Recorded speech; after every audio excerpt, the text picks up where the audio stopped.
नमस्कार, स्वागत है आपका एक और नए ब्लॉग के अंदर। जय श्री कृष्णा, जय यमुना मैया। मेरा नाम है देव चौहान। आप सभी को देव दीपावली की हार्दिक शुभकामनाएं भाई। आप एक दिन बाद वीडियो को देखोगे, लेकिन आप सभी को देव दीपावली की हार्दिक शुभकामनाएं। आज कार्तिक पूर्णिमा का स्नान किया जा रहा है माँ यमुना के जल के अंदर। अभी हम खड़े हुए हैं वजीराबाद बैराज के पास में, और यहाँ पर मैं आपको माँ यमुना के जल के अंदर जो श्रद्धालुगण आए हैं, माँ यमुना के पावन जल के अंदर स्नान कर रहे हैं, मैं आपको दिखाता हूँ किस प्रकार से। अभी आप विजुअल्स में देख रहे होंगे किस प्रकार से यहाँ पर माँ यमुना के पावन तट के ऊपर ये जो वजीराबाद बैराज के पास में घाट बना हुआ है, इस घाट पर माँ यमुना के जल के अंदर सभी श्रद्धालुगण, माताएं, बहनें, भाई बहन सभी लोग कार्तिक पूर्णिमा के इस पावन पर्व पर डुबकी लगा रहे हैं और अपने पाप धो रहे हैं। ठीक है, ये आप देख रहे हो किस प्रकार से तमाम डुबकियां यहाँ पर लगाई जा रही हैं। सभी श्रद्धालुगण यहाँ पर माँ यमुना के जल को आचमन में लेकर पूजा और इत्यादि कर रहे हैं। यहाँ पर दीपक जल रहे हैं चारों तरफ। देव दीपावली है, इसलिए यहाँ पर दीपक भी प्रज्वलित किए जा रहे हैं। यहाँ पर फूल मालाएँ चढ़ाई जा रही हैं, सब चीज़ की जा रही है। उसके साथ साथ ये जो भक्ति का सागर, ये जो भक्ति का पर्व आया है, इसके साथ साथ जो गंदगी का तांडव यहाँ पर मचा रखा है, वो मैं आपको दिखाता हूँ। अभी आप देख रहे होंगे यहाँ पर माँ यमुना के पहले जल के ऊपर देखिए किस प्रकार से यहाँ पर लोगों ने अपने पाप तो धो ही रहे हैं, साथ साथ अपने जो हाथों में कचरे लेके आए थे, कुछ लोग ऐसे हैं जो माँ यमुना के अंदर ये कचरे भी डाल के चले गए हैं। अभी आप देख रहे हो किस प्रकार से माँ यमुना के जल के ऊपर तैरते हुए ये सारे कचरे, ये तमाम कचरा जो तैर रहा है माँ यमुना के जल के ऊपर वजीराबाद बैराज के पास में। ये जो कार्तिक पूर्णिमा के पर्व पर कुछ श्रद्धालुगण ऐसे हैं जो माँ यमुना के जल को दूषित करके चले गए हैं। देख रहे होंगे आपको किस प्रकार से यहाँ पर तमाम जो कचरा माँ यमुना के जल के अंदर बहता हुआ आगे की तरफ रवाना हो रहा है, और यही गंदगी का कारण बन जाता है। अब मैं आपको इस घाट के हालात दिखाता हूँ तो किस प्रकार से भाई लोगों, पन्नी प्लास्टिक तो एक जगह है, वो तो आते ही हैं माँ यमुना के जल के अंदर बहते, लोग फेंक के चले जाते हैं। कुछ श्रद्धालुगण ऐसे हैं जिनको बिल्कुल भी स्वच्छता की ध्यान नहीं रखते और माँ यमुना के जल को दूषित करके चले जाते हैं। अभी आप देख रहे होंगे साथ ही साथ यहाँ पर कपड़े देख सकते हो आप, कितने तौर पर यहाँ पर कपड़े लोग उतार के अपने चले जाते हैं, और इनको लेके नहीं जाते। यहाँ से लेके जाएं यार, जहाँ पे आपको डालने वहाँ तट के ऊपर ही कपड़े वपड़े सब छोड़ के चले जाते हैं। और ये कपड़े आप देख रहे होंगे ना, तमाम ये कपड़े गंदगी का रूप ले लेते हैं। इनमें बहुत गंदगी होती है, गीले कपड़े होते हैं, बदबू मारती है। उसके बाद यहाँ पर पन्नी, प्लास्टिक, पता नहीं क्या क्या चीज़ें आप देख रहे होंगे। भक्ति इस पावन पर्व पर, कार्तिक मास के इस पावन पर्व पर जो दिल्ली के अंदर माँ यमुना का पवित्र जल बह रहा है, यहाँ पर डुबकी लगा पा रहे हैं दिल्ली वासी। इनमें से कुछ लोग ऐसे हैं भाई जिनको बिल्कुल भी बोलते हैं ना कि शर्म नहीं है कि ये इसी तट के ऊपर पन्नियाँ, प्लास्टिक छोड़ के चले जाते हैं। यार देखो, इतनी सारी भीड़ होने के बाद, इतनी पूजा पाठ होने के बाद नॉर्मल सी गंदगी होना एक नॉर्मल सी बात है। अगर थोड़ी बहुत गंदगी हो जाती है तो एक नॉर्मल सी बात है कि फूल माला, दीपक और भी थोड़ी बहुत चीज़ें जो डिज़ोल्व हो सकती हैं वो हो जाएं, वो कोई दिक्कत नहीं है। लेकिन जो पन्नी, प्लास्टिक, कपड़े, ये सब जो हम जानबूझ के छोड़ जाते हैं ना, इनसे जो तट की हालत हो जाती है। आप देख रहे होंगे किस प्रकार की यहाँ पर तट पर माँ यमुना के पूरे तट के ऊपर आप देख रहे होंगे कैसी हालत हो चुकी है। जितना भी आपको पोर्शन दिखा रहा हूँ ना, जो वाइट मैं आपको दिखा रहा हूँ, जितना भी आपको सफ़ेद तरीके वो पन्नियाँ हैं सारी की सारी। जितना भी आपको सफ़ेद नज़र आ रहा है ना, सारी पन्नियाँ हैं, प्लास्टिक है, पॉलीथीन है, बहुत चीज़ें हैं भाई यहाँ पर जो ऐसे ही डाल के चले जाते हैं, वो लेके नहीं जाते हैं। एक चीज़ और है भाई, यहाँ पर डस्टबिन की सुविधा बिल्कुल नहीं है भाई। यहाँ पर मैंने देखा चारों तरफ यहाँ पर डस्टबिन नहीं था बिल्कुल भी। पूरे आप भी देख रहे होंगे विजुअल्स के अंदर, आपको किसी भी प्रकार से यहाँ पर डस्टबिन नहीं दिखाई दे रहा होगा। तो ये भाई एक हमारा कमी है, एक सरकार की तरफ से भी थोड़ी कमी है भाई यहाँ पर, कि यहाँ पर डस्टबिन की सुविधा नहीं है।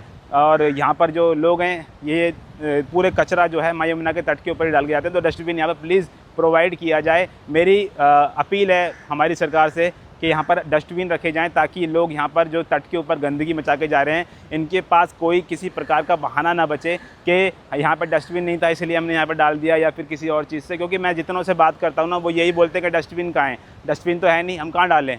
तो वो यही चीज़ है कि बहाना ना बचे किसी के पास में, और वो उस डस्टबिन के अंदर है, तो डस्टबिन भी यहाँ पर प्लीज़ प्रोवाइड करवाएँ। अब मैं आपको दिखा रहा हूँ पूरे आप माँ यमुना के एक बार तट की एक बार देखिए हालात किस प्रकार से हैं। यहाँ पर इस कार्तिक पूर्णिमा के पावन पर्व पर जो भक्तगण डुबकी लगा रहे हैं, उनमें से कुछ लोगों ने माँ यमुना के तट को दूषित तो कर ही दिया है। साथ ही साथ जो सामने आप देख रहे होंगे एक यहाँ पर घाट बना रखा है, जहाँ पे मैंने आपको जब छठ पूजा थी तब मैंने आपको दिखाया था, तो उस घाट के अंदर जो माँ यमुना का जल भरा हुआ है, उस जल के अंदर भी लोग डुबकी लगा रहे हैं, क्योंकि काफ़ी भीड़ हो गई, क्राउड काफ़ी ज़्यादा आ चुका है, श्रद्धालुगण बहुत ज़्यादा तौर पे यहाँ पर आ चुके हैं।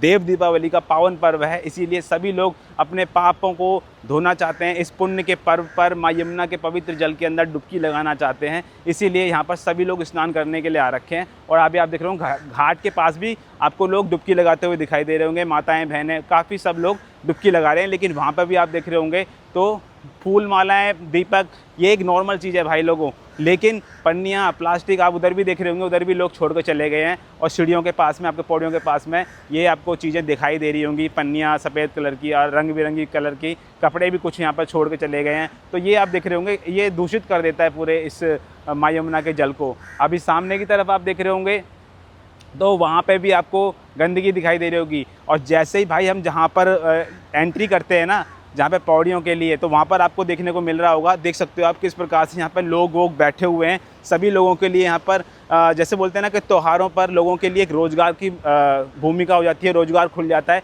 तो यहाँ पर सभी लोग देखिए, आप दुकानें लग चुकी, छोटी छोटी दुकानें लगी हुई हैं, अपना प्रसाद बेच रहे हैं, आटों से बनी हुई पिंडियाँ बेच रहे हैं।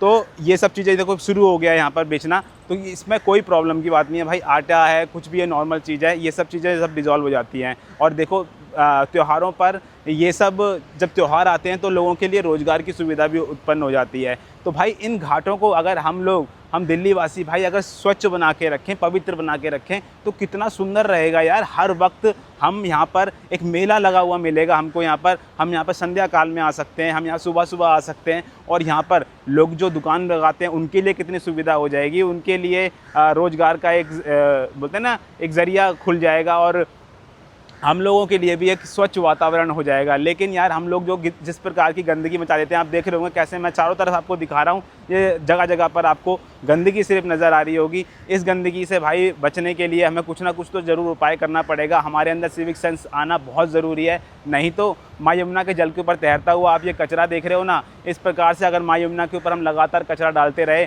तो भाई ये दिन दूर नहीं है जब हमारे आने वाली पीढ़ी भाई माँ यमुना को नहीं देखेगी, वो एक नाले को देखेगी। कैसे देखेगी मैं आपको दिखाता हूँ। अभी देख सकते हो आप, जहाँ पर मैं अभी खड़ा हुआ हूँ यहाँ पर है साहिबी नदी। किसी टाइम पर ये भी एक नदी हुआ करती थी, ये देख रहे हो आप, किसी टाइम पर ये भी एक नदी हुआ करती थी। जो हमारे पूर्वज होंगे, जो हमारे बड़े लोग होंगे, जो जिनके टाइम पर ये किसी टाइम ये नदी हुआ करती थी, अब आप देख रहे हो तो इसको नजफगढ़ नाला बोला जाता है, यानी कि नजफगढ़ ड्रेन बोला जाता है। तो ऐसा ही फिर माँ यमुना का भी हाल हो जाएगा। तो भाई प्लीज़, ये आप देख रहे होंगे किस प्रकार से साहिबी नदी माँ यमुना के जल के अंदर वहाँ पर जाके मिलती हैं, और फिर माँ यमुना की हालत कितनी ख़राब हो जाती है भाई। इसके ऊपर सरकार ने बोला था डीएसटीपी प्लांट और एसटीपी प्लांट लगाने के लिए, और मैंने आपको बताया भी था कई तरीके से। तो भाई डीएसटीपी प्लांट, एसटीपी प्लांट, हमें सरकार को जितना उन्होंने टाइम मांगा है हम उनको पूरा टाइम दे रहे हैं, और उसमें मैं आपको पूरी कवरेज करके दिखा रहा हूँ। तो भाई जल्द से जल्द यहाँ पर ये सब एसटीपी डीएसटीपी प्लांट लगे, माँ यमुना का स्वच्छ जल बहता हुआ जाए, और हम लोगों के अंदर सिविक सेंस आए, हम लोग कचरा ना फेंकें माँ यमुना के जल के अंदर, और हम लोग भी माँ यमुना के जल को पवित्र रखने का प्रयास करें। तभी दिल्ली स्वच्छ हो पाएगी, माँ यमुना स्वच्छ हो पाएंगी। नहीं तो भाई एक जना करेगा और एक जना नहीं करेगा तो फिर कैसे होगा। सरकार को और हमको मिल के चलना पड़ेगा, तभी हमारी माँ यमुना स्वच्छ हो पाएंगी। तो ये मैंने आपको तमाम जो घाट है माँ यमुना का, वजीराबाद का, जो बैराज के पास में कैसी स्थिति है वो मैंने आपको दिखा दी है। आज कार्तिक पूर्णिमा है और देव दीपावली है, इसी पर्व पर यहाँ पर श्रद्धालुगण डुबकी लगा रहे हैं। तो ये तमाम जानकारी मैंने आपको दी है। मेरा ये व्लॉग, मेरी ये इन्फॉर्मेशन आपको कैसी लगी प्लीज़ कमेंट करके ज़रूर बताना। और हाँ भाई, जो मेरे भाई लोग मुझे बोल रहे थे DO मीटर और PH मीटर पर वो रीडिंग लेने के लिए, तो भाई मैंने QR कोड आपको दे दिया है। जो भी आपसे सहयोग बन पड़े वो आप पे कर सकते हो। DO मीटर और PH मीटर थोड़ा सा कॉस्टली आता है, जिसमें आपके सहयोग की आवश्यकता पड़ेगी। जो बन पड़ेगा मैं भी मिला दूंगा, आपके सहयोग की ज़रूरत पड़ेगी। दोनों हम सब मिलकर DO मीटर खरीद कर, PH मीटर खरीद कर, फिर लगातार माँ यमुना के जल में किस प्रकार की तब्दीली आ रही है, किस प्रकार का चेंजेस आ रहा है, कैसे माँ यमुना स्वच्छ हो रही है या नहीं हो रही है, वो लगातार मैं आपको अपडेट देता रहूँगा। तो ये है भाई कुछ इन्फॉर्मेशन वजीराबाद बैराज के पास की कार्तिक पूर्णिमा के पावन पर्व की। भक्ति के सागर में डुबकी लगाते लगाते लोग गंदगी का तांडव जो मचा रहे हैं, ये मैंने आपको दिखाया है। तो मेरा ये इन्फॉर्मेशन, मेरा ये व्लॉग आपको कैसा लगा प्लीज़ कमेंट करके ज़रूर बताना। आपका क्या विचार है कमेंट ज़रूर कर देना, विचार ज़रूर कमेंट करके दिया करो ताकि मुझे पता लगे कि हमारे दिल्ली वाले, हमारे देशवासी क्या सोचते हैं। मिलता हूँ आपको नेक्स्ट व्लॉग के अंदर। टिल देन जय सिया राम।